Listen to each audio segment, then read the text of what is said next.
Le titre mondial pour Renault en Formula I, deux nouveautés qui débarquent en production, une DS4 Crossback en série limitée et une moto qui file à 400 km/h, c'est le sommaire de ce lundi 4 juillet, bienvenue à tous.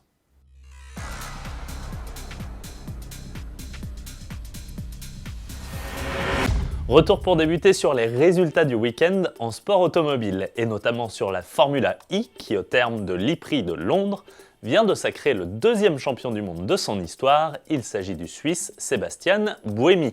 Un an après avoir manqué le titre d'un point face à Nelson Piquet Jr., c'est une nouvelle fois un pilote de l'écurie Renault Idams qui décroche la couronne mondiale, non sans mal après un terrible crash provoqué dans le premier tour par le Brésilien Luca Di Grassi, qui se battait lui aussi pour le titre. Mais après avoir changé de voiture, Buemi signait un meilleur tour en course, ce qui lui permettait de décrocher le titre mondial. Une double bonne opération pour Renault, puisque cet e-prix de Londres est remporté par Nicolas Prost.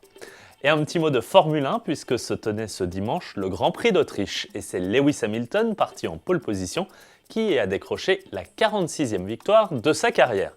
Mais non sans mal, car tout s'est joué dans le dernier tour. Derrière son coéquipier Nico Rosberg, l'Anglais trouve l'ouverture, attaque, et les deux Mercedes se touchent, et alors que l'aileron avant de l'Allemand est détruit dans la bataille, Hamilton file vers la victoire. Le podium est complété par Max Verstappen et Kimi Raikkonen. Rosberg termine 4e et Romain Grosjean décroche la 7e place.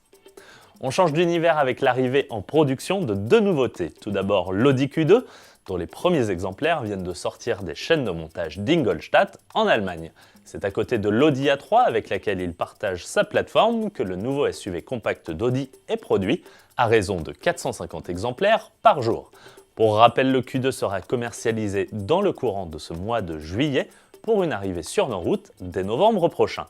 Et c'est également en novembre que débarquera la nouvelle et seconde génération de Porsche Panamera, dont la production vient aussi de débuter. La berline sportive quitte Hanovre et le site de Volkswagen où elle était en partie produite pour rejoindre le Macan dans une usine de Leipzig agrandie pour l'accueillir. La nouvelle Porsche Panamera est d'ores et déjà disponible à la commande dès 115 967 €. Chez DS, c'est la DS4 Crossback qui fait l'objet d'une série spéciale et limitée baptisée Terre Rouge. Basée sur la version baroudeuse de la berline compacte, elle reçoit une couleur orange mat, des jantes de 18 pouces noires ou encore des vitres teintées à l'arrière.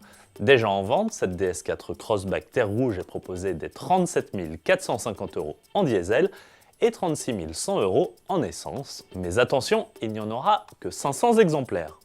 On termine sur deux roues avec le pilote de Supersport Kenan Sofuoglu qui, au guidon de sa Kawasaki Ninja H2R, a atteint il y a quelques jours les 400 km/h. Des images très impressionnantes pour une vitesse fulgurante atteinte sur le pont Osman Gazi au sud d'Istanbul.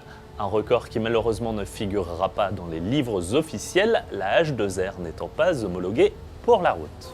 À demain.